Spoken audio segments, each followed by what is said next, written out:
god, and we're dead. Do you ever wonder what it's like to roam around the depths of hell? Is it like in The Good Place where you hear the skin-crawling screams of its residents begging to get out?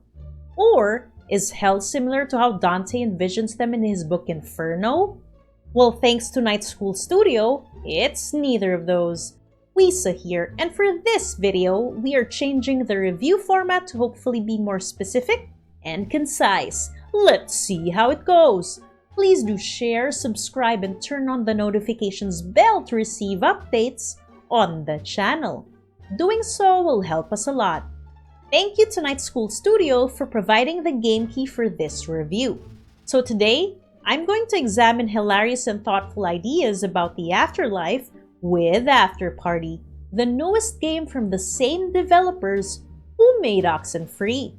Afterparty involves awkward yet likable Milo and outspoken and seemingly independent Lola, best buddies who suddenly find themselves in the middle of hell's nowhere, with no reasons given as to how they got there in the first place. Now, in order to leave, they have to outdrink the Lord of Darkness, Satan himself. The game starts off with these characters celebrating after just graduating from college. They attend a party with the rest of their colleagues where, of course, drinks are served. This is where the dialogue gets interesting, but we'll get back to that shortly. For now, why don't we go and visit hell? Afterparty doesn't employ delaying tactics when it comes to showing us what hell looks and feels like. Hell is another world made up of purple and red-hued buildings, caverns, and an ever-stretching river filled with demons who have jobs and, well, dead people who are punished. This place seems to be a legitimately livable place because it operates more or less similar to Earth. Yes, working hours is from 9 AM to 6 PM. Yes, you can drink after work, or who knows, some demons may indeed be drinking during work. And yes, citizens don't give a crap about excuses. Walking around allows you to interact with hell's denizens, may it be people hanging from the neck forever, or demons just having a casual night in the bar. Sometimes you can even read tweets from hell's own form of social media called bicker.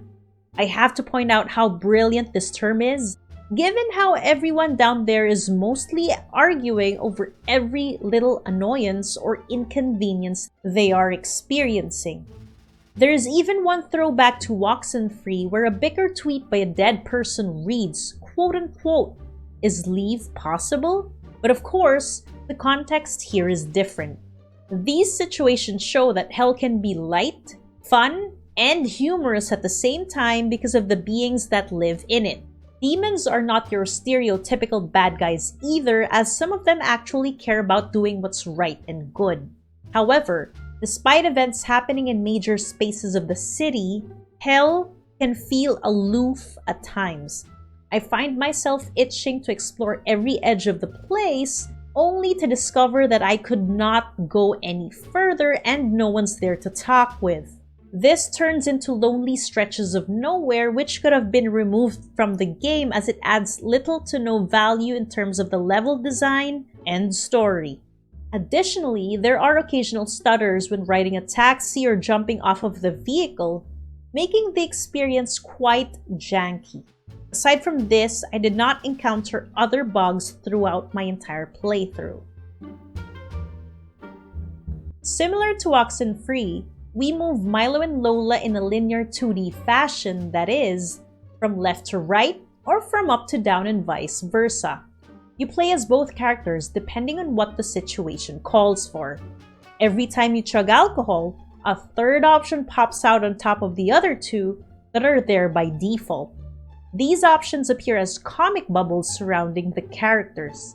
You can choose to remain quote-unquote sober and say things that make sense, or drunk and say whatever comes to mind.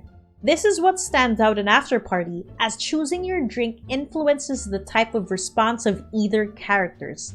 You can go with a Wolan's Margarita to boost your liquid confidence, or Bloody Stool to be a flirty floozy. As a result, choices matter because it can branch off into different scenarios. Afterparty highlights the type of person you are depending on the choices you make. Admittedly, I made a couple of bad ones because I was intent on leaving hell with the highest urgency possible, when in fact, I could have done better. Much better. This is one of the best parts of the game because it makes you think about what you could have done to have improved the situation and the denizens affected. Will you choose to be selfish, or will you take the time to figure things out to help others? Will you go the easy or the hard route? Ultimately, the choice is up to you. Just be careful as you can't take back what you say and do. Oh, but what is hell without the denizens who keep it afloat by torturing bad people for eternity? Without giving away too much, Milo and Lola must be tortured physically, mentally, and emotionally, making their entire journey a memorable experience. We don't know what they've done or why they're sent to hell, but we continue to follow along. On the other hand, having our attention split between these two protagonists as opposed to just one makes the experience much less personal. We don't really get to know Milo and Lola more or how their relationship started, but at times I can relate by remembering spontaneous getaways, inside jokes, and feelings of comfort with my friends. It doesn't matter if we rarely get to see one another, we still have each other's backs. However, it makes you wonder what the core of Milo and Lola's friendship is, as this is not explored in the game. How did they start out as friends? How did their relationship grow and develop? What makes them want to stay connected with one another on top of the years they've spent? Surely, there should be more to it than what we see, right? The protagonist's characterization falls apart because of the storytelling, which doesn't show us how meaningful and vital the relationship is. Both have their own demons to deal with, but the character development continues to feel half-baked, so much so that dealing with said demons is not enough to show their supposedly strong bond together. On a much better note, these characters are given life by convincing voice actors Koi Dao as Milo and Janina Gavankar as Lola, who are both amazing and delightful in delivering realistic and relatable dialogue. Overall, and in addition to the main cast, voice acting continues to go above and beyond in terms of talent. Ashley Birch as Sam is still charmingly different from the repertoire of characters she voiced in other video games, and Dave Fennoy as Satan is utterly this cool, suave demon who exactly matches what his burly character looks in-game. My wish would have also been to give Satan more time to express who he is and what he's been through to get to where he is now, rather than relying on what demons say about him. He is the leader of hell after all, and deserves as much praise as our protagonists. Right from the start, Afterparty thrives in delivering jokes that sink in pretty well. Too well on the side of dark humor, which I thoroughly enjoyed. The fun ranges from brusque demons out to punish your already dismal life. Yeah, Dev, no. The fact that you only ate free-range chicken doesn't change anything. To cheeky citizens who are terribly unhelpful in every sense of the way. That's right, I'm looking at you with a deathly stare, Sister Mary Wormhorn. One hilarious example is when the processing demon nonchalantly decides to punish Abigail Cunningham for quote-unquote repeatedly misusing the express lane in grocery stores. Even a minor offense like this considers people as bad and should therefore be punished severely. If this is the real version of hell, then I wouldn't mind being a demon of service. However, Afterparty can only sustain fun bits for such a long time. After a while, funny starts to run its course. Towards the end, I couldn't connect well with our protagonists, making these jokes, well, just jokes for the sake of having them, instead of significant dialogue pushing the friendship and story forward. Afterparty's hell has a tendency to feel lonely at times, coupled with a semi-fleshed out Milo, Lola, and Satan, who all need more limelight and personalities to shine. Plus, the not too disturbing stutters. I would have also preferred to spend a more lengthy time with the game as it can be finished in only 4 to 5 hours. Additionally, Afterparty feels rushed, which is probably why we got a half-baked story overall. It took me this long to hold off that Oxenfree is definitely a much better game.